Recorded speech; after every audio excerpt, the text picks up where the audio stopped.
Baiklah, pada pagi hari ini Bapak akan menyampaikan mengenai materi layanan bimbingan sikap dan perilaku asertif. Nah ya, baik anak-anak sekalian, ini Bapak sudah tampilkan materinya berupa PPT dan sudah Bapak juga kirim ke grup ya. Iya Pak. Nanti bisa kalian pahami dan masih ada yang masih kurang paham bisa kalian tanyakan ya. Iya Pak. Bapak akan sedikit menjelaskan mengenai perilaku asertif. Nah, asertif itu adalah suatu kemampuan untuk mengkomunikasikan apa yang diinginkan, dirasakan, dan dipikirkan kepada orang lain, namun dengan tetap menjaga dan menghargai hak-hak serta perasaan pihak lain. Dalam bersikap asertif, seseorang dituntut untuk jujur terhadap dirinya dan jujur pula dalam mengekspresikan perasaan, pendapat, dan kebutuhan secara proporsional. Lanjut yaitu mengenai perilaku asertif menurut para ahli. Ini kalian catat ya anak supaya dapat pembelajarannya ya. Iya Pak. Yang pengertian menurut para ahli itu ada menurut Lazarus Forenstein dalam Iriani, perilaku asertif itu mengandung suatu tingkah laku yang penuh ketegasan yang timbul karena adanya kebebasan emosi dan keadaan efektif yang mendukung, antara lain menyatakan hak-hak pribadi, berbuat sesuatu untuk mendapatkan hak tersebut, melakukan hak tersebut sebagai usaha untuk mencapai kebebasannya. Lanjut, yaitu mengenai ciri-ciri perilaku asertif. Ada yang tahu nggak nih apa itu ciri-ciri perilaku asertif? Belum tahu Pak. Belum tahu ya? Pak. Ini ada menurut Feinstein dan Beer, ciri-ciri individu yang berperilaku asertif itu yaitu yang pertama bebas mengumumkan pikiran dan pendapat. Yang kedua dapat berkomunikasi secara langsung dan terbuka. Kemudian mampu memulai dan melanjutkan mengakhiri suatu pembicaraan dengan baik tentunya. Kemudian memiliki sikap dan pandangan yang aktif terhadap kehidupan. Lanjut yaitu mengenai aspek-aspek perilaku asertif. Aspek-aspek perilaku asertif ini ada menurut para ahli yang dikemukakan oleh Alberti dan Emmons yang menyebutkan ada 10 kunci pokok yang merupakan aspek-aspek yang harus ada pada setiap perilaku asertif yang dimunculkan oleh seseorang, yaitu pengungkapan diri, penghormatan terhadap orang lain, jujur, langsung, tidak membedakan menguntungkan semua pihak, dalam bentuk verbal seperti perasaan, hak-hak, fakta, pendapat-pendapat, dan permintaan dan batasan. Kemudian ada dari non-verbal seperti kontak mata, suara, postur, ekspresi muka, dan kelancaran dalam mendengarkan. Kemudian untuk bertanggung jawab secara sosial, dan yang terakhir itu dipelajari, bukan sesuatu yang dibawa sejak lahir. Nah, ada yang tahu nggak sih tujuan perilaku asertif itu? Coba Gina, tahu nggak nih tujuan dari perilaku asertif? Tahu Pak.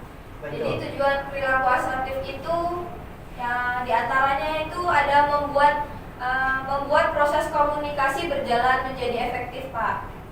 Terus yang kedua itu membangun hubungan dan kesejajaran dan saling menghormati Pak. Nah, betul sekali ya. Dari yang Gina jelaskan tadi, tujuan perilaku asertif itu ada 2, yaitu membuat proses komunikasi berjalan efektif dan membangun hubungan yang kesetaraan, kesejajaran, dan saling menghormati. Baik, mungkin itu saja materi yang dapat Bapak sampaikan pada pagi hari ini. Dari anak-anak sekalian, apakah ada yang ingin bertanya?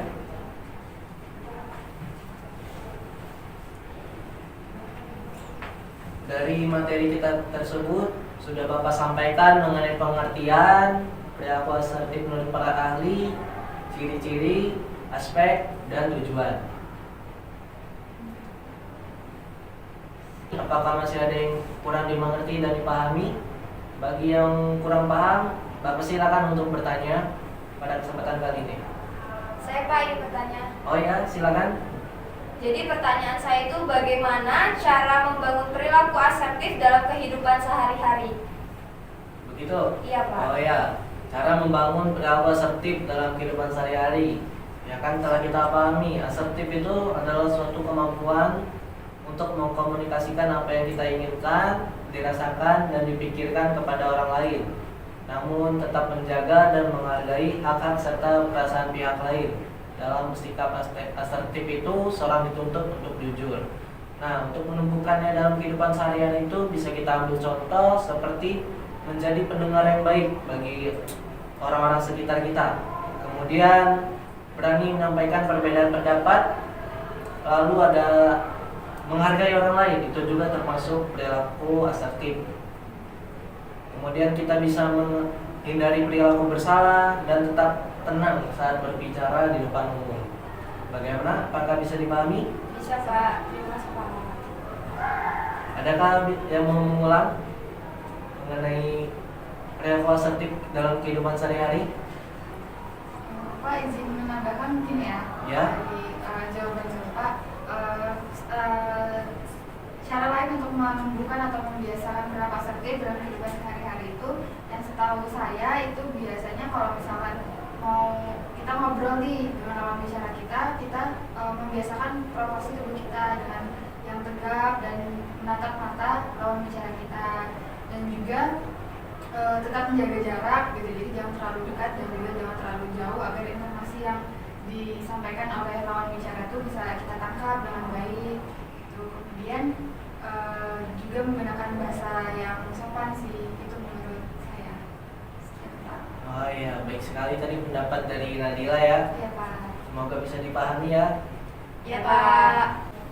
Ya, baik murid-murid sekalian, tadi telah dijelaskan mengenai perilaku asertif dalam kehidupan sehari-hari kita ya. Lanjutnya, apakah masih ada yang ingin dipertanyakan? Saya Pak, Oh ya, silakan. izin bertanya. Dengan pertanyaan bagaimana kita dapat memanfaatkan berkomunikasi secara asertif untuk menyampaikan sebuah pesan dengan lebih efektif. Coba. Seperti itu ya pertanyaannya.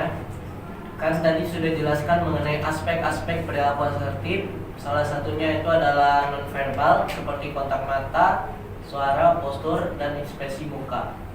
Supaya komunikasi asertif ini dapat berjalan dengan efektif, perlu dilakukan beberapa hal, seperti menggunakan bahasa tubuh, mengelola kontak mata, menjaga postur tubuh tetap terbuka dan santai, dan yakinlah bahwa ekspresi wajah kita itu sejalan dengan pesan yang akan kita sampaikan. Bagaimana? Apakah bisa dipahami? Bisa Pak. Baik, kalau bisa semoga dapat bermanfaat pernyataan dari Bapak tadi. Bagaimana kawan-kawan yang lain? Apakah ada yang ingin bertanyakan lagi? Cukup, Pak. Cukup ya? Iya, Pak. Cukup dipahami materi pada pagi hari ini? Cukup, Pak. Baiklah, bila cukup, mungkin Bapak akan akhiri pertemuan pada pagi hari ini. Semoga yang telah Bapak dapat sampaikan dapat dimengerti dan dipahami dan dapat bermanfaat supaya dapat menambah pengetahuan kita bersama. Baiklah, mari kita bersama-sama dan mengucapkan lafaz hamdalah. Alhamdulillahirabbil alamin. Dan mari kita tutup dengan membaca kafaratul majlis. Subhanakallahumma wa bihamdika astaghfiruka illa anta astaghfiruka wa atubu ilaik. Baiklah, Bapak akhiri pada kelas pertemuan hari ini. Cukup sekian. Semoga sehat selalu. Ya, Pak. Wassalamualaikum warahmatullahi wabarakatuh. Waalaikumsalam warahmatullahi wabarakatuh. Terima kasih, Pak. Baik, terima kasih. Pak.